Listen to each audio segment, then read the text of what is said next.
ladies and gentlemen, it's time for our next speaker. Are you ready? Did you have a good lunch? Did you have a good experience down at Getty Plaza? Are you enjoying the conference? You want to hear this man speak? You want me to shut up? Yes, you do.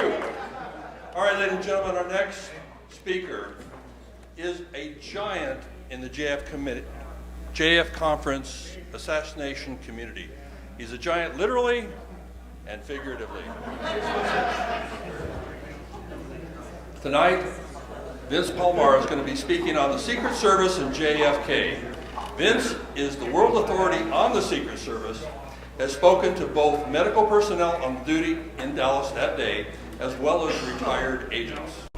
He discovered that at least 3 Secret Service agents who crossed the line, past simple laziness or incompetence, and either cooperated with a conspiracy or allowed it to happen.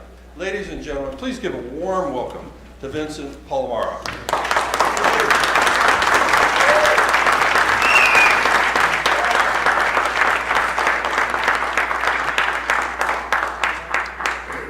Thank you very much for the enthusiastic intro, and thanks everyone for being here.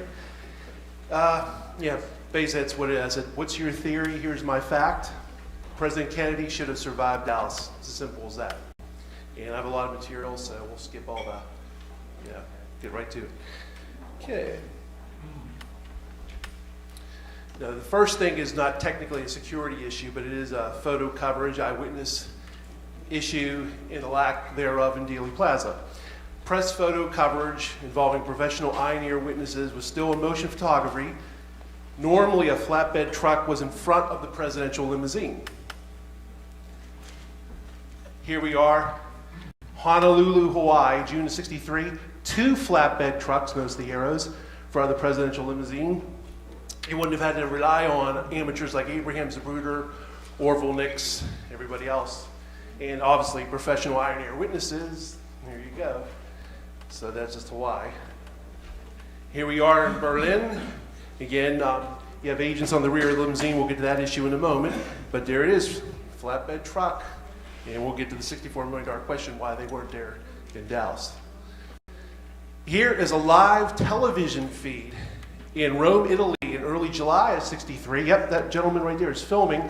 And in front of him is the press photographers, still in motion photographers, filming the motorcade. There's also agents on the back of the limousine there as well, Gerald Blaine and David Grant. Here is one of many. I could have been up here all day. I think I got to weed this down as far as documents go. This is from Mexico. Photographers poll talking about how they'll be in front of the limousine. This was standard before Dallas. This was standard since the FDR days. FDR, Truman, Eisenhower, and Kennedy. Before 1963, before November 22nd to be exact. They were there all the time. Okay. And here again, not only just the press photographers in front of the limousine, you had the press van very close by, press bus, very close behind. And besides, we'll get to this issue in a moment about the agents being on the rear of the car. There's Gerald Blaine of the Kennedy detail fame there. And there you go. And it makes you think, wow, they would have been there in Dallas. But hold that thought for a moment. And again, I could have been up here. Very similar looking documents of many trips, especially in DC. There's the show, the pull trucks, which are the 2 flatbed trucks. Number 1's the presidential limousine. There's the wire service cars. These were all from the JFK library. And I can't stress enough, as I do with my President Kennedy in life photographs, a lot of these documents and photographs have only become available in the last 5 to 10 years. Really, actually last 7 and on. They weren't available for many, many years. So definitely something to ponder as far as thank God for the internet and the digital age. A lot of stuff's come out. Here we are, 4 days before Dallas, Tampa. It's Chuck Zboril and Don Lawton walking with a limousine. And you might say, hey, who took this photograph, Vince? Well, that was the White House photographer, Cecil Stoughton. Either him or Robert Knudsen were always in the fob car. And they were there up to, the day before San Antonio. And hey, what's his view from? Oh, it's only from a police helicopter. Was filming the motorcade. Nothing to see here. See, by press coverage the day before, they were filming the motorcade from a police helicopter. This is San Antonio, Texas. Texas. And again, it's the day before the assassination. There is Cecil Stoughton taking his photograph. There's even a close-up view there. Yet in Dallas, in the interest of time, I'm not going to read this whole thing, Tom Dillard was forceful about this on C-SPAN in 1993, saying we lost our position at the airport. It was canceled at the last minute. Flatbed trucks. He was very forceful about this on C-SPAN. This is his sworn Warren Commission testimony that normally a flatbed truck precedes the motorcade, and they weren't there. And it was a Secret Service that canceled the flatbed truck. So there you go. What need amateurs like Abraham Zapruder and everybody else? And this is an interesting news article to say in President Kennedy's administration, it was argued by some of the television cameras could not get a good view of the president in the parade. It was also noted the Secret Service men were not pleased around the president as closely as they have been on other occasions. This is a very important issue here. Secret Service agents often walked, jogged, or ran with the limousine, or actually rode on the rear of President Kennedy's limousine. And here's the surprising, the bubble top was used in a third of all of JFK's motorcades, often in good weather. It wasn't just rain. Here's Roy Kellerman, Dallas fame, and Bob Lilly. Okay, I spoke to Robert Lilly. He told me that, President Kennedy never interfered with our actions at all. Whatever he wants, the way it will be. He told us on election night, and he was with him from election night 1960 until October of 1963 when he got transferred. Riding on the back of the limousine, they reached speeds of 50 miles an hour. This is in Puerto Rico. No rain, beautiful, very hot conditions. They were going up to upwards of 50 miles an hour with the bubble top on. Here we are, early July 63, again in Rome. David Grant near JFK. David Grant was Clint Hill's brother-in-law. And Gerald Blaine of the Kennedy Detail Book fame. And in the back of the car, beautiful motorcycle formation. Again, the back of your mind should always be, wow, imagine if this was in Dallas. And why wasn't it in Dallas? We'll get to that in a moment. This is another segment of the different vehicle of the Italy trip. There they are again. What's unstated in these photographs is obviously the press photographers are filming it. So right in front of the motorcade too. Not amateurs, in this case it's life. Here we are in Bogota, Colombia.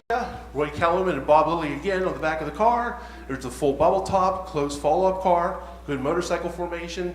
Guards on either side, armed forces guards. Going at a pretty fast clip too. Here's the late when Lawson just passed away in front of the limousine. There's Art Godfrey, JFK, walking with the limousine. There's Agent Bill Duncan. These are different trips. This is South Dakota, walking with the limousine. Kennedy. Here's 4 days before Dallas. Chuck Zaboral and Don Lawton working on the back of the limousine. Don Lawton told me, and you'll hear the clip in a moment. He said, we always had regrets, remorse. Who knows? If they only would have left guys in the back of the car, you can hindsight yourself to death. The they is the Secret Service, nobody else. Not boogeymen, not the FBI, it's the Secret Service. Here we are in Germany, 2 agents on the rear of the car. Another segment of the Germany trip, 2 agents on the rear of the car. This is Hawaii, agents running with the car, like a diamond formation. A lot of them Ron Pontius and some other agents. Here's New Orleans, again, agents walking with the car, jogging with the car. Here we are in Los Angeles, 1963. Agent Bob Lilly again, probably a well-meaning woman, well-wisher, but still brushed her away. Kennedy's protection. Here we are in North Carolina, agents around a limousine. And here again, here's the bubble top.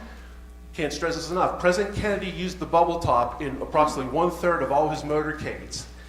And it wasn't in bad weather, it was good weather trips. He's smiling, all this stuff. Like, he didn't like the bubble top. All mythology, all Jim Bishop, William Manchester, pardon the word crap, after the fact, blaming Kennedy for everything. He was assassinated, his character was assassinated, and hey, let's blame him for the assassination too. Stupid. Here's the bubble top again, bright sunshiny day. Here's the bubble top and agents running the limousine. This is North Dakota this time. Hey, here's our buddy again, Roy Kellerman. This is the partial bubble top, and this is an option that was not explored in Dallas. Imagine if they would have had the rear piece on and left that middle piece open so Kennedy could intermittently stand and wave and whatnot. That's an option that could have been explored. In the interest of time, I'll just let you know that Secret Service agent Sam Kinney was the driver of the FOB car. I spoke to him 3 times. He was adamant to me that he, Sam, was solely responsible for the bubble top's removal. He said Kennedy had nothing to do with it. I said, what about Kenny O'Donnell? He's blamed. Like, Kenny O'Donnell, nothing to do with it. I am the sole responsibility of that, and I've had to live with that at that time. He said for 30 years. I spoke to him in the early 90s 3 times. And yeah, so there you go. And here we are in Philadelphia, the partial bubble top again, rearward piece, front piece. There's Kennedy. You can stand up and wave every once in a while. They're also good at a good clip, too.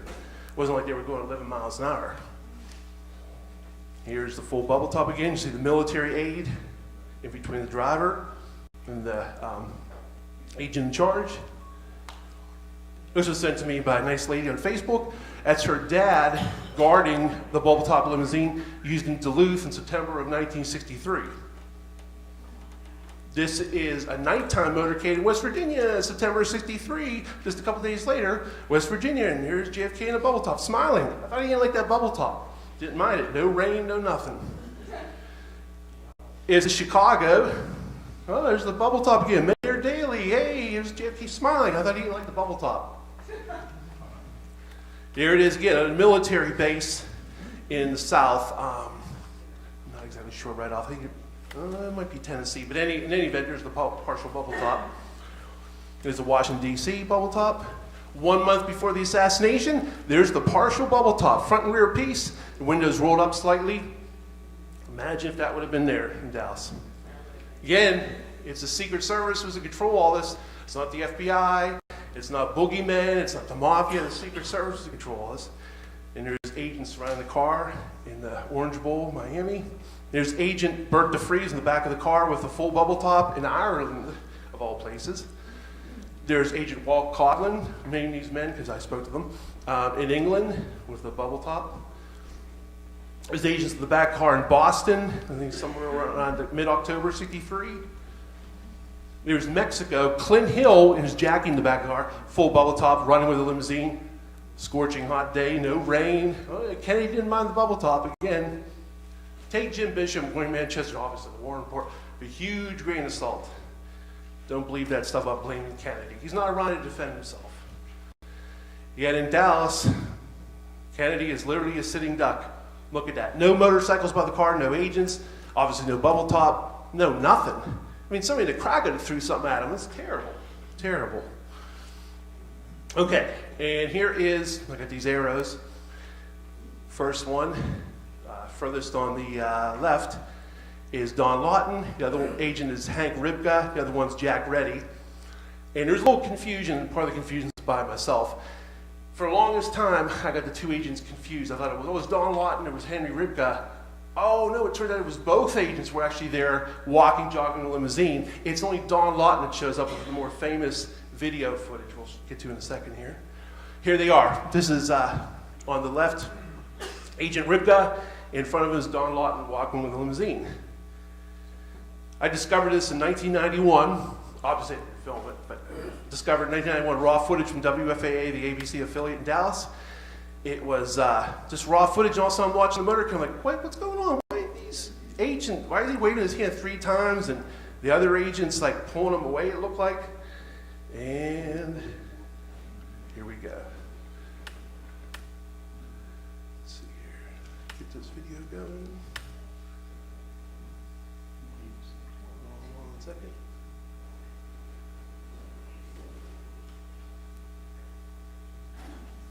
Be with you in a second.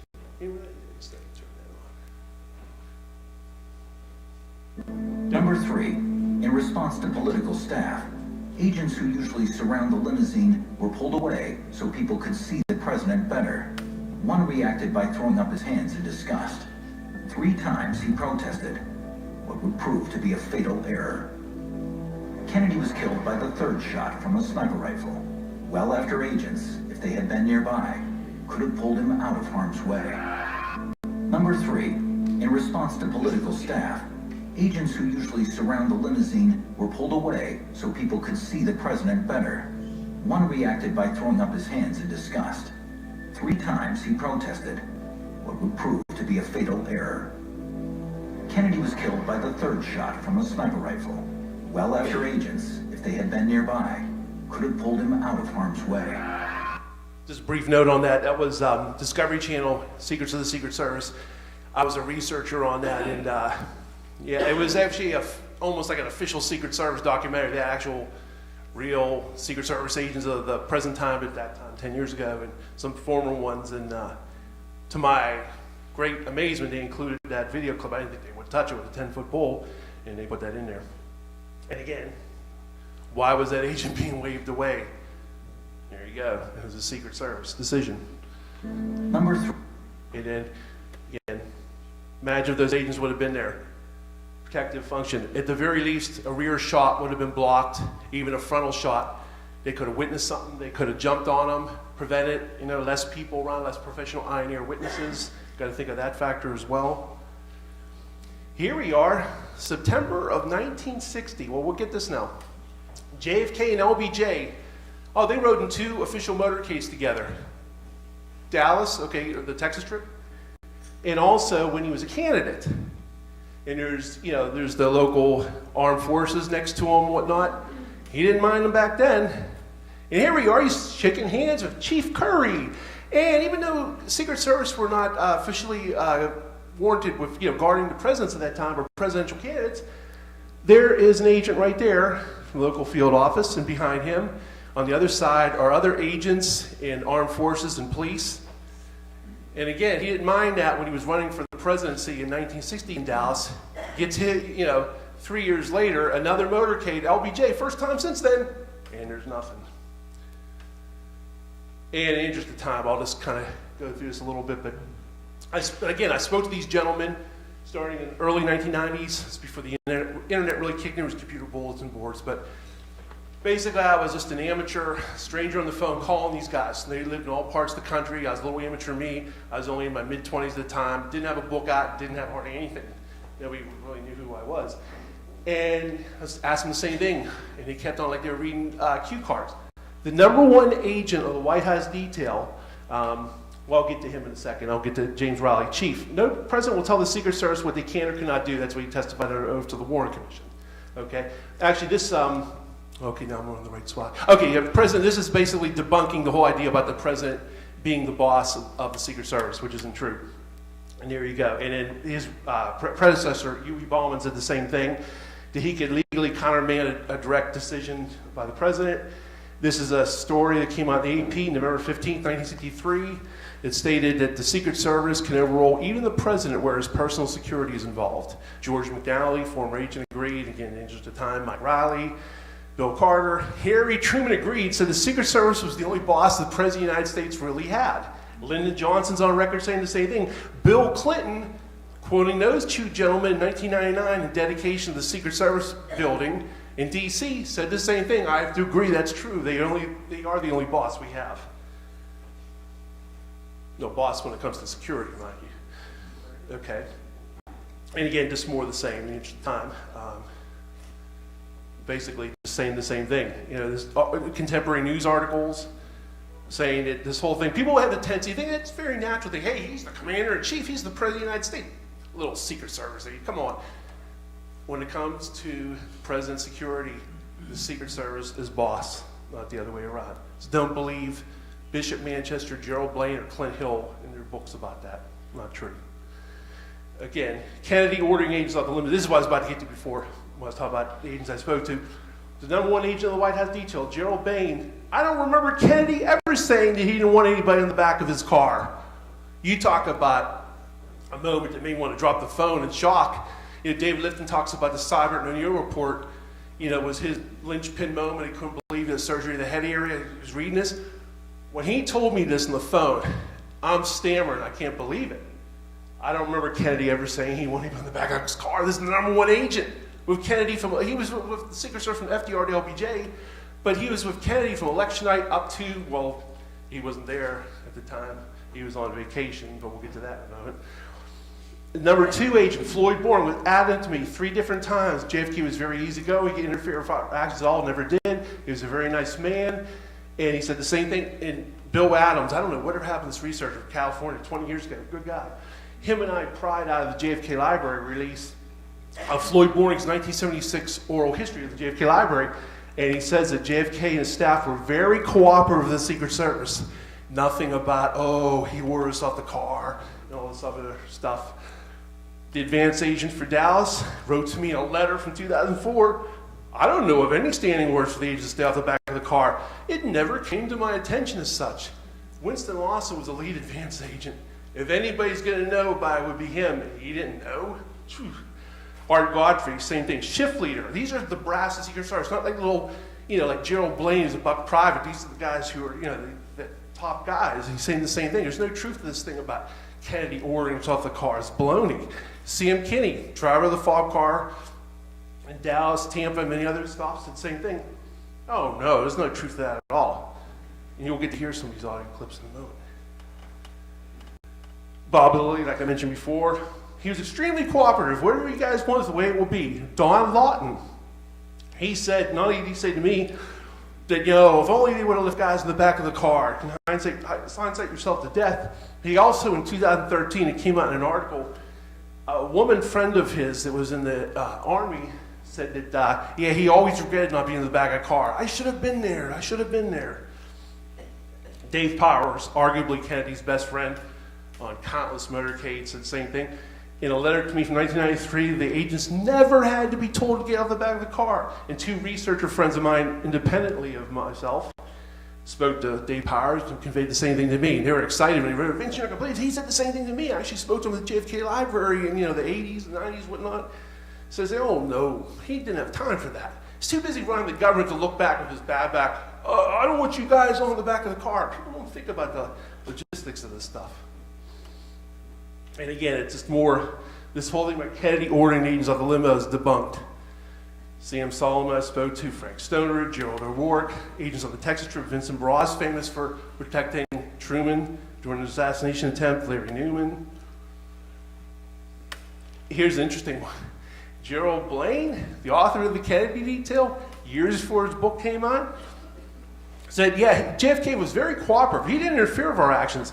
President Kennedy was very likable. He never had a harsh word for anyone. He never interfered with our actions at all. And when I relayed to him, this thing, if you ever read William Manchester's book, The Death of a President, is a big deal made about, supposedly Kennedy said, get these Ivy League charlatans off the back of my car. A lot of agents said it wasn't true. He just said, I heard it from the guys. I can't remember who said it. I can't remember. You might say, okay, what's the importance of that, Vince? Blaine's memory got a whole lot better 5 years later in his book. He said, I heard it loud and clear over my walkie-talkie. President Kennedy said, get those Ivy League charlatans off the back of the car. But he told little old me about 6 years before, I heard it from the guys. I can't remember who said it. And what really kills it is Florida Congressman Sam Gibbons, in a letter from me from 2004, I rode with Kennedy every time he rode. I heard no such order. As I remember it, the agents rode on the rear bumper all the way. Kennedy was very happy during his visit to Tampa. And this is amazing.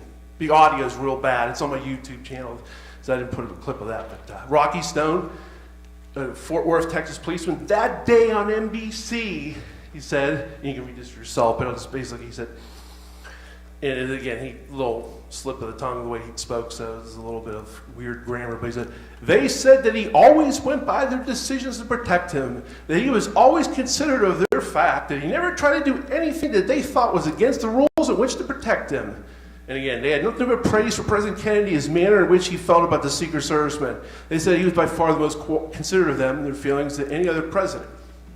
But if you read Bishop Manchester, the Warren Report, Blaine's book, and even Clint Hill's book, you come away with, wow, shame Kennedy died, but man, it's not like he had it coming to him. He didn't want these agents by the car. He didn't want the bubble top. He didn't want the motorcycles by the car. It's all nonsense. And here is 2010. I guess he was thinking about posterity. And yeah. Well, he can tell you what he wants done, and he can tell you certain things, but that doesn't mean you have to do it. And what we used to do was always agree with the president, then we do what we felt best anyway. Well, he can tell you what he wants done, and he can tell you certain things, but that doesn't mean you have to do it. And what we used to do was always agree with the president, then we do what we felt best anyway. So again, he's see him in there. Yeah, we'd always agree with the president. We'd do what we felt was best anyway. The president wasn't the boss of the Secret Service, and even if he wanted to, I think he was being just a little jovial about it, but they did what they were going to do anyway. President Kennedy was thinking about his speech. He was thinking about legislation. He was thinking about world events with his bad back even. The last thing he was thinking about is, why is our Godfrey back there? Get him off that car. People believe that stuff. Can't believe it. And yeah, we'll play these. Now, some of the audio is a little up and down. Keep in mind, early 90s, phone connections and whatnot. But yeah, some of the actual interviews, all these gentlemen have passed away. Yeah, Sam Kinney, driver of the fall car, as you can see, there he is. I'll play this in a moment. And Floyd Boring and Gerald Bain. And yeah, they're all denying to me that President Kennedy ever ordered him off the car. What I think I found out interestingly enough is there's no truth to this thing about supposedly Kennedy ordered the agents off the back of the limousine. No, he had nothing to do with that. I figured that, because you know what? William Manchester makes the claim that Floyd Boring was ordered by Kennedy, and I'm quoting what it says in the book, it says, keep those Ivy League charlatans off the back of my car. That is false. Yes, I'm not taking it as the gospel, but I know other people have. I can't tell you how many times I've seen that repeated where President Kennedy told the agents, I guess yourself and other people, get these men off my limousine, don't do this. Okay. Very nice man. Yeah, it's... Never interfered with him at all. That's... I had been on the trip before. February, the last vacation he had. Oh, okay, the one in Florida. That's right. Oh, okay, yeah. Yeah, there's something relating in his book about that, too. Supposedly, he makes it out like President Kennedy was real authoritarian and ordered the men off the back of the limousine. Well, that's not true. I didn't think that was either. Yeah, Rufus Youngblood, it was one of the things he told me. He says that don't believe Manchester or Bishop.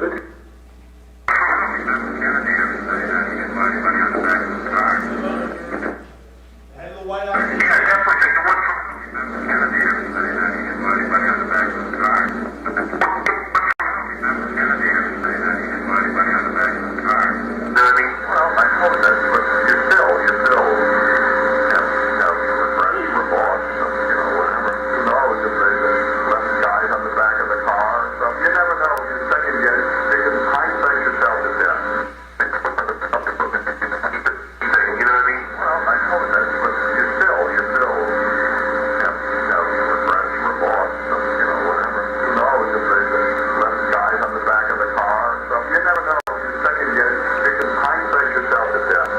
This is the lead advanced agent for Dallas, Winston Lawson.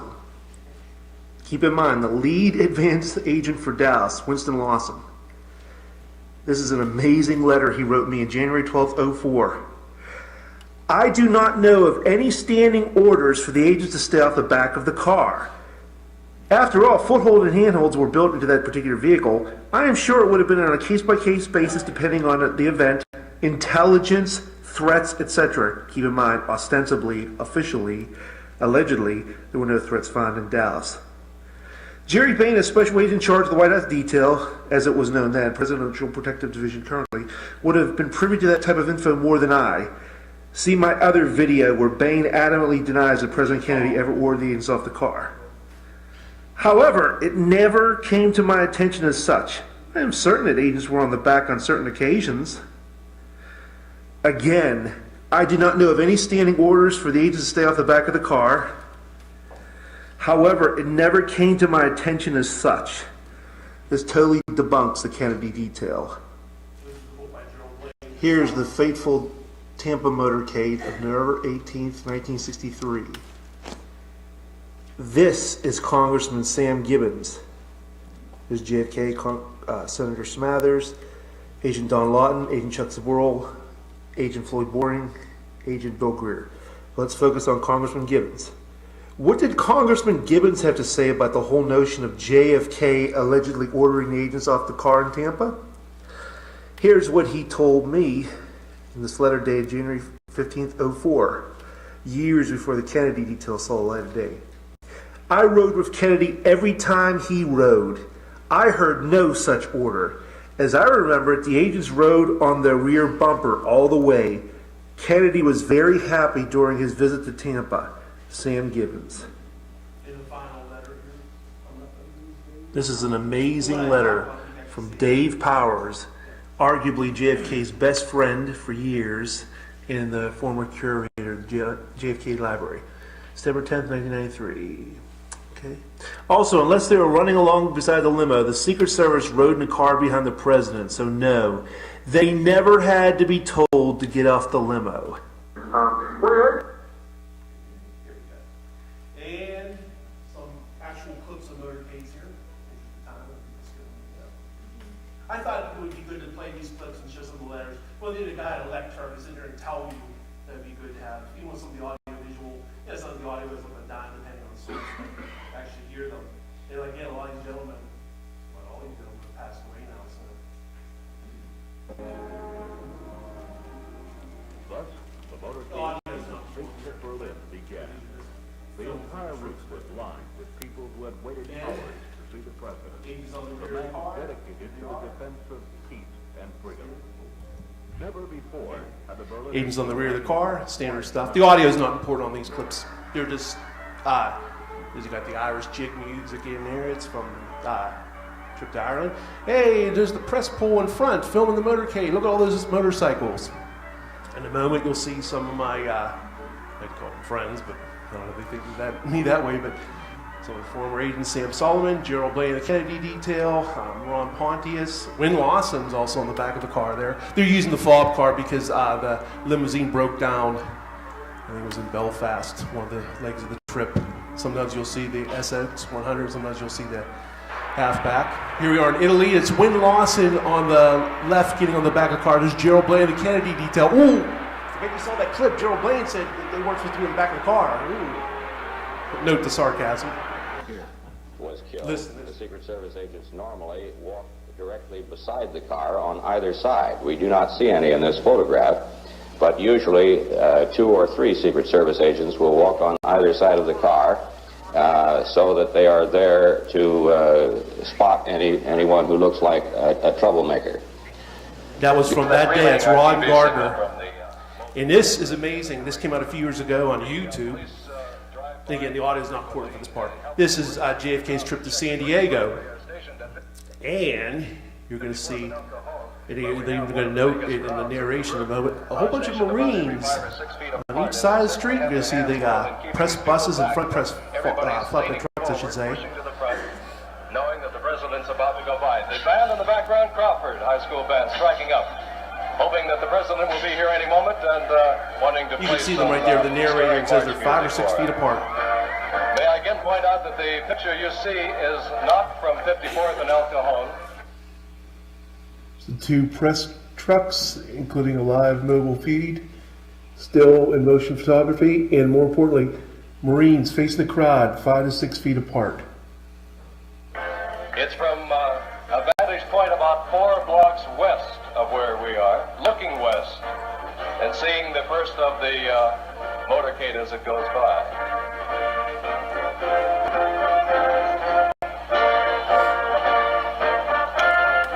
And that's part of the crowd lining the streets, lots of children, the Marines with their hands full. The motorcycle officer, I understand, has been instructed to make sure that everybody does not get out into the street. No reports of whether or not he has run over any toes or not, but doing a good job of keeping them by. Now, the presidential motorcade is approaching 54th and El Cajon. Everybody here is on his feet. The people are beginning to cheer. The people behind me are, of course, quite expectant. And get a little sneak preview of something you'll see in a second. Again, the audio is not important. First car coming by our camera at 54th and El Cajon. Building rooftops were often guarded between the FDR and JFK days. That's another reason why it looks like a sitting duck in over the car, and he wasn't. Secret Service This is agents repeated. normally walk directly beside the car on either side. We do not see any in this photograph, but usually 2 or 3 Secret Service agents will walk on either side of the car so that they are there to spot anyone who looks like a troublemaker. Now keep in mind, in the nation's grief, all those details are going out one ear out the other. My mom and dad told me you're still doing great. Said, Vinny, 9 people could have killed Kennedy. We were so consumed with grief. Those details you're throwing at me that day, when one ear not the other, about agents not being by the car, we didn't think those thoughts. We didn't care we lost our president. So it's only years later, looking in hindsight, you hear what's Ron Gardner talking about there. And here you go. This is, you saw a still photo of it. This is again all through the South American trip. The bubble tops in the back of the car. No rain, agents on the back of the car. Armed forces were on both sides. Look at that. Unbelievable. So my narration, I guess you can tell these are YouTube videos of mine put together. But And you see the excellent motorcycle formation. Press was in front of the car and by the car. Press photographers. And here we go. Look at that. even if people out there think that there was one shooter from the rear, imagine if they would have been on the back of the car and these security measures. Kennedy lives. It's just another assassination attempt like Reagan and Ford and Truman. Notice the excellent security for President Kennedy. Agents on the back of the car, bubble top, great motorcycle formation, military and police lining street facing the crowd. It's basically Puerto Rico, Bogota, Colombia, Caracas, yeah, Costa Rica later on. Okay, that's basically for those clips. Oh, this is interesting. I'm always on their mind. That's a Willie Nelson song. I'm always on Clint Hill and Gerald Blaine's mind. See this in a second. This is a man named Vince Palamara. Do you know him? I'm familiar with him. I don't know him.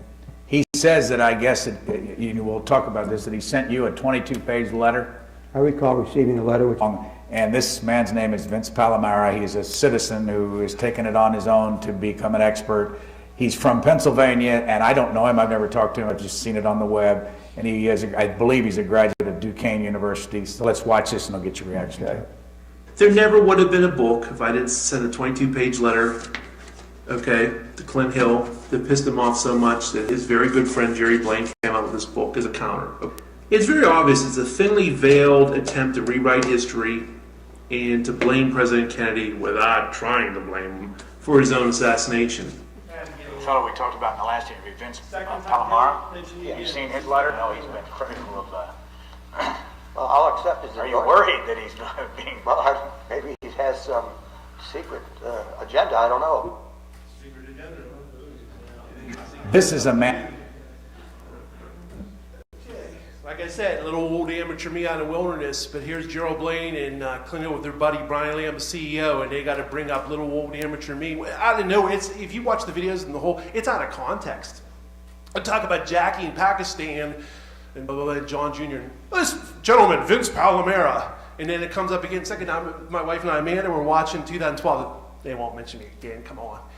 And there's these beautiful stories about Mrs. Kennedy and me, which actually is a really nice book other than a few pages about the assassination out of nowhere. This gentleman, Vince Palamara, do you remember him from the last time we spoke?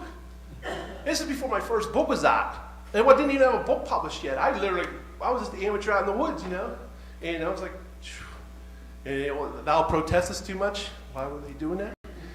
And here's the thing, and this is the big discovery. If I'd say one of my big discoveries is building rooftops were normally guarded, FDR, Truman, Ike, and JFK eras. This is when, you have to search newspaper archives for it. This is Pittsburgh, 1944. 10,000 policemen were stationed along the motorcade's route. Rooftops were ordered to spectators. Okay, and you can read the rest there, the old Roosevelt smile. You might say, oh, okay, I always like to throw a little devil's advocate. Hey, I was doing World War II. Okay, yeah, whatever. Well, here's Truman. Uh-oh, World War II's over. And they're still scattered throughout the crowds. Police guard every street. And then, more importantly, building rooftops again. Here he is. You have to pay money through newspaper.com, I think it's called. You get these, but there you go. 1959, Eisenhower. You know, look at this. Even the manhole covers were battened down, and the suspicious strangers were not barred from buildings and rooftops. You might say, okay, that's good. What about JFK? Here you go. This is from a book from 1962, long out of print, called What Does a Secret Service Agent Do? Like I said, long out of print. 1962, the year before Kennedy's assassinated. And this will be blown up in a second. But the thing is, This book would not have been written without the cooperation of Chief Rowley, who's pictured, and Chief Inspector Michael Tarina, who I also corresponded with. Chief Inspector Michael Tarina wrote the Secret Service manual. So if anybody in the world would know about proper procedures, he would. And again, this is an over-kind of their book, albeit it's been out of print since like the early 70s. And who cared about these things other than me back then, but that's another story. If the president is to appear in a parade, agents and policemen are assigned posts atop buildings and on the street along the parade route. Just digest that for a moment. Wow, that says it all. And then officers, other tremendous information. Exceptionally large crowds are expected. The Secret Service may call upon the armed forces to station troops along the line of march. Agents of the White House detail ride in the same car. Others will walk or trot alongside, while still others ride the automobile in front of them behind the presidential car. This was standard stuff. And again, what should be in the back of your mind is, ooh, look, it's a Bruder film. It looks like they won't buy the car. It looks like a sitting duck. Gee, I wonder why. This is 4 days before Dallas. This only came out in the late 1990s thanks to the ARB, thanks to Oliver Stone's JFK and the JFK Act. This only came out in like 1999. This is the Tampa Final Survey Report. Uh-oh. The sheriff's office secured the roofs of major buildings in the downtown and suburban areas. Now, obviously, officially, there's buildings for Garden, Dallas, or Dealey Plaza, or Main Street, or nothing. There's spectators all hanging out of the windows. No big garden rooftops, but this was the longest domestic motorcade President Kennedy ever had. 28 miles. And I also spoke to Russell Groover, who was the lead motorcycle officer in Tampa. He said, oh yeah, there was on every multi-story building, there was armed guards with shotguns and Thompson submachine guns ordered to shoot if anything got out of control. And he started out, he goes, oh, we want to make sure that our boys weren't in harm's way, but they had a diamond formation, which was much better in Dallas. And I said, well, okay, multi-story. Well, what about single dwellings? Since we had the military and the police lining the route to cover them, because they were more at eye level, like as ranch level, but anything 2 stories and up, they were guarded by, and again, it's not going to be in photographs a lot of time. I have a few, but usually people are looking at Kennedy. They're not looking up there and, hey, look at that armed forces guy. It's like Arnold Rawlin. Some other people testified about, well, they thought it was Secret Service guards. So some people knew that was standard procedure back then, but it's an amazing document, only 20 years ago. This is from Pittsburgh, PA, in the interest of time. Basically, it says here, when he came to Pittsburgh, all the buildings, culverts, bridges were guarded. They had armed detectives ordered to shoot if anybody even opened a window and whatnot. And it's again for the assassination, not after, not as a result of the assassination. Oh, you're looking back with rose-colored glasses, Vince. It's only because of the assassination they did these things. They did this since the FDR days. There's a reason presidents survived before Dallas. Guard of 35,000 line streets to assure the president's safety, and helicopter manned the route during the entire motorcade. This is amazing, this one. President will have plenty of protection while abroad. The actual article isn't real meaty. It's good, but you might say, well, that headline's amazing, but what's it say? Nothing really amazing until this part. They asked local authorities to put police on top of buildings along the streets. Bridges get special attention. Again, they asked local authorities to put police on tops of buildings, July '63. Interesting subnote about that article. When it was published by the Associated Press, many times that paragraph was omitted. It was only when I, again, paid money through newspapers.com, to my shock, I came across it and I thought, I already have this one. What? By buildings, like, what's this about? And the rest is history. So a lot of times that wasn't even advertised. Maybe it slipped out and the Secret Service didn't like that. JFK went to Nashville. Nashville banner, Bill Adams, good research friend of mine from like 20 years ago, he got me the original Nashville banner newspaper, kind of disintegrated through the years. It was the yellow and falling apart, but it had this in here. And thank God, in 2013, JFK Nashville was published by the Nashville Banner. And thank God they had this reproduced. There it is. The men took their posts at 8 a.m. and remained at their rooftop stations until the president and his party passed. Even if there's some out there that think, well, I kind of think one person did do it, Vince, sorry. All right, have your one person. I don't believe that, but let's say it. Building rooftops are manned, history's changed. There you go. No, obviously I believe there's conspiracy, but I would like to throw that out to the Doubting Thomases. Again, interest of time. Spot on rooftops. Now this is the inaugural. To be fair, complete survey of all buildings, water main, sewers, underground conduits. Thousands of troops guarded his routes. Here he is in Seattle. Got the two arrows about rooftops, building rooftops guarded. Here it is. An unannounced riot, some manning rooftops. Here's in Paris, rooftops again. And this picture's those little arrows up there are actually the Paris police, the gendarmerie, I guess they're called. They're all on all the rooftops there. This came out December '63 and really angered the Secret Service. Former Chief Baumann, rule violation cited in JFK assassination, clearing of buildings on Parade Road called fundamental. And he said this was true in Washington, D.C. motorcades, and also all out-of-town motorcade routes. Chief Baumann saying that. But again, this is before Woodward and Bernstein, before the details. People cared about things back then, before tabloid press. You know, people, it was a more innocent time. People believed things they read about, something like that would have went in one ear and not the other. Yet in Dallas, does it even be said, rooftops weren't guarded. It's basically an article after the fact, a couple days later, saying, the decision to post policemen or other agents on rooftops and in buildings always one that must be weighed against the manpower requirements. So it acknowledges that it was something that would happen, but trying to make excuses for him. Meantime, 28-mile motorcade in Tampa. Multi-story, they're all armed guards everywhere. Police motorcycles normally rode in great numbers all around the limousine. I'm going to speed this up, I only have a little more. And it says 65 motorcycles. Do I even have to say how many were around the limousine in Dallas? Look at this Zapruder film. Here we are in England. Here we are in France. Here we are in Rome. There's another thing in Rome here. This is Tampa going very fast. That's why it's blurry. That's Agent Chuck Zapruder in the back of the car. Here we are in Germany. Here we are in Milwaukee. And I love this. Police Captain Dahl said, we have to police the tops of buildings too, and all bridges and viaducts along the route. There it is, matter of factly, there it is. There's the down formation, but note that thing about the buildings again. Buffalo, New York, row of motorcycles, Buffalo, New York. Here we are in New York, all surrounded. Good police by limo. Here we are in New York again. Here we are in these are different trips in New York. This is Tampa. Look at that beautiful, in Russell Groover, the gentleman I mentioned before in the lead. There's San Antonio, Texas, the day before. Look at the rows. The House Select Committee made a great deal about this, uniquely insecure in Dallas. Indeed, look at the rows of motorcycles. And we already knew the police helicopter was manning a ride overhead filming. There's San Antonio again. Look at Houston. Look at that. Unbelievable. Yet in Dallas, the day before, November 21st, there were supposed to be 2 more motorcycles on each side. They weren't there. They were called away by the Secret Service, which Belford Lawson, the House Select Committee, noted was a unique occurrence, and in the final draft, he said it was a uniquely insecure.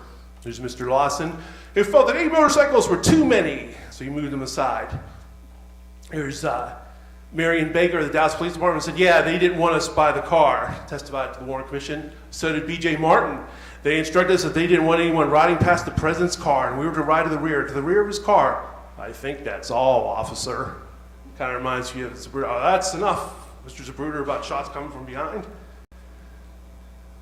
Armed detective, again, I'll speed this up, but usually was a police detective's car in the motorcade. And again, this is just depicting that.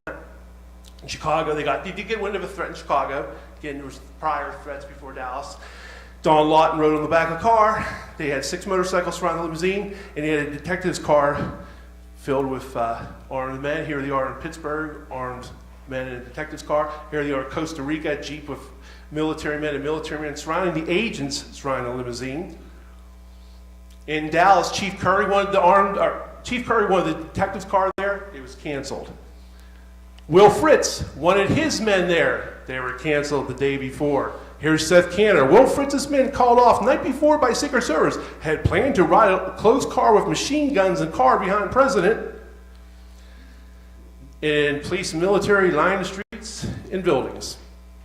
And here we go, just basically saying that. This is just proving it. And again, this is in Pueblo, Colorado, not foreign trips, domestic trips. There's all the arrows of the National Guardsmen on top of the roof as well, guarding presidents. That's how presidents lived in open cars before.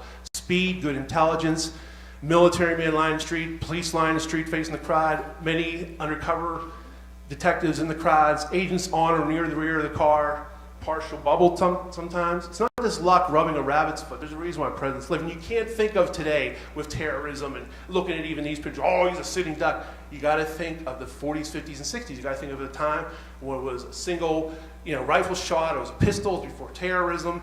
So you got to put yourself in the context of the time. And again, there's a reason why presidents lived back then. Police on rooftops, police on rooftops. See if there's anything else. Like the Marine, you saw the videos, the Marines. This is 4 days before Dallas. There's the military police lining the streets. The ranch-style one-story building. That's how they protected them. Don't have to worry about pulling a rifle out of a window there. Less obvious will be the thousands of plainclothesmen and West German police in the crowds. This is 1957, New York, Eisenhower. Partial bubble top, policemen on motorcycles and horseback, all surrounding the limousine. 1957, they could afford Eisenhower that president, protection. Don't fret, JFK will be safe abroad. And again, these are contemporary articles before the assassination. Yet in Dallas, Secret Service all secure. And famously, Kellerman said the advanced security precautions are the most stringent and thorough ever in the Secret Service history. I think I only got a couple more minutes. There's one thing real quick. Agent Thomas Shipman, driver of Kennedy's limousine, he died of an alleged heart attack at Camp David October 14th, 1963. Spoke to his family, said he had a clean bill of health. He was a Secret Service agent assigned to drive the car. He believed he was going to be the driver in Dallas. He died because he had family in Dallas. And obviously he ended up being Greer, and Greer was very incompetent. There's Shipman driving JFK and Jackie. There's Shipman driving Kennedy in D.C. He died again a month before. I only found this out like 20 years ago. And a little old me out in the wilderness found out these gentlemen passed away. And the interesting thing to it, I'm almost done here. Chuck Zaboral, agent on the rear of the car, he served in the Marines of Oswald. What a coincidence. If that's a coincidence, it's a coincidence. But he served Camp Pendleton at the very same time of Oswald. So that's pretty crazy. My 3 suspects are Floyd Boring, who was the planner of the Texas trip, who was the man who gave out all the advance assignments and did all the advance work, and basically was the one who conveyed about JFK not wanting the agents on the car. And he tells me adamantly there's no truth to that. And again, I'll just fly through these. Yeah. Emory Roberts was my second suspect. He was the agent who called back the men at Love Field and was in charge of the agent at the Vault car, who did nothing. And you saw that video before. Here he is, Emory Roberts. The next day, we saw the Umbrella Man in the Zapruder film. The next day, here's Emory Roberts holding up an umbrella for LBJ. Hello, you're supposed to be an agent. Worry about your pistol. Don't worry about an umbrella for LBJ. Jerry Kivett, looked like it's disgust to me. Emory Roberts went on to be LBJ's receptionist.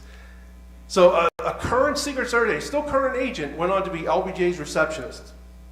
Strange, to put it mildly. And yeah, it's basically Bill Greer is my final one.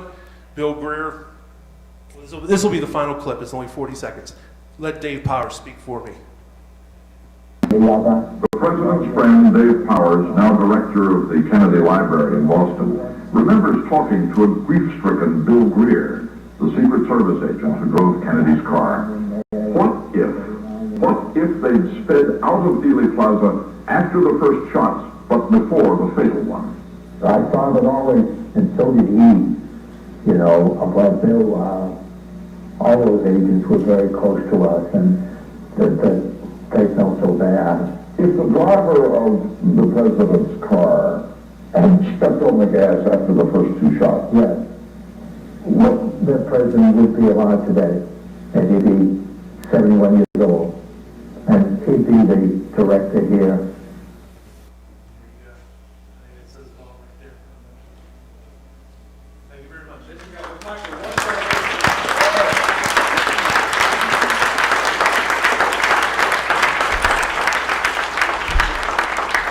Hi, Vince. I haven't heard the name Bill Adams for years. I dealt with him, too.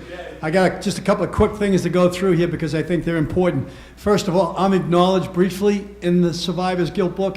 That book, everyone should buy that book. It is a fantastic book. Absolutely fantastic. I recruited him for the Men Who Killed Kennedy series, and I'm very proud of that. And he should have had more time in that series. I had no idea, but I agree with that. You mentioned Jim Bishop. and I've dealt with Jim Bishop people, okay? Jim Bishop was a Del Charo regular. He was there. He was an unbelievable supporter of Clint Murchison. In all of I have his newspaper articles from the 50s and the 60s, always supporting the 27.5% oil depletion allowance, always supporting oil, always supporting the mob, always supporting Hoover and the FBI, always supporting Rowley. Rowley contributed to that book in big time, and he praises Rowley constantly. Rowley's the first man to shake LBJ's hand when he gets off Air Force One. When Manchester kept hammering LBJ to let me interview you for my book, he kept putting him off and putting him off and putting him off. He finally said, okay, come on over, I'll interview. He went over, and instead of LBJ, there was a guy sitting there. You ask me questions, and I'll answer the way LBJ would.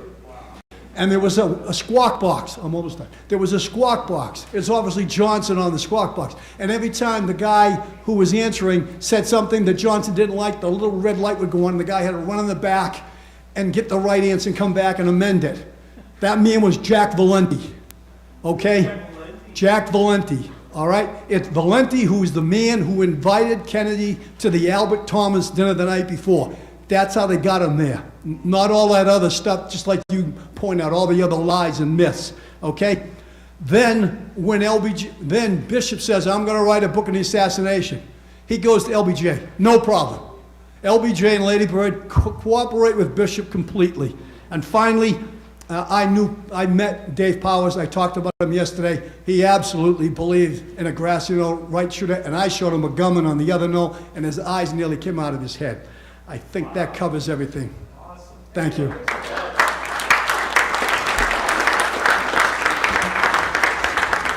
Ladies and gentlemen, give me another round of applause for Vince Palamara.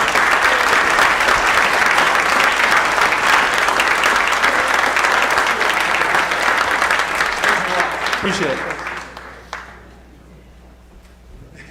And have him assist me here. We have a little something special here for Vince.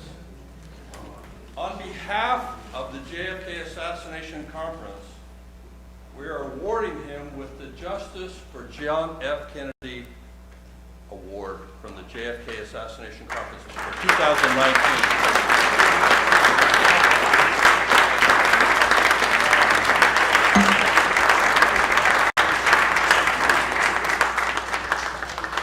I want to say a little bit about Vince. Before he came in the room, I asked him about how he got involved with this, and he said that Penn Jones Jr. had advised him to pick a topic and research the hell out of it. I think he took Penn Jones' admonishment quite well. When I think about Secret Service, there's nothing else that comes to my mind other than Vince Palamara. He is the source authority, is he not? Now, correct me if I'm wrong. I read on the internet, and you know how reliable that can be, that you started this in 1988. Were you in the third grade or what? I began my interest in the assassination in 1978. I was 12, so I was 22.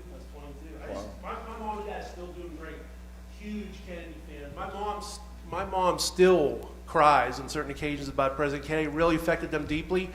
So it affected me. I was born in 1966 after the fact, you know. And it always has struck a chord with me, and then the rest of the history. Don't get me wrong, I'm also interested in his life, too, but something about his assassination, and it would just make a long story very short. Very short, like 30 seconds. What it boils down to is I got 4 days, that book, right now, I should know this, Associated Press, UPI. Anyway, and there's a picture in there of Clint Hill by a limousine. I was interested in the show called The Wild Wild West, a fictional show about the 19th century Secret Service with Robert Conrad. So I was already interested in Secret Service in a weird sort of way. I said, who is that, Mom? She said, that's Agent Clint Hill.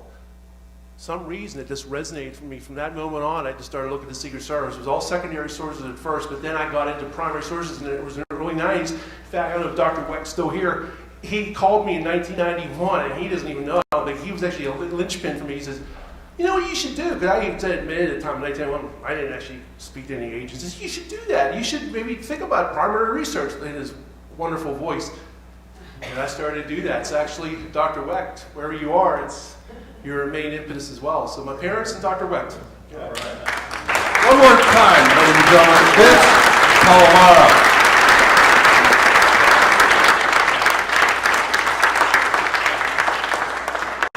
Well, ladies and gentlemen,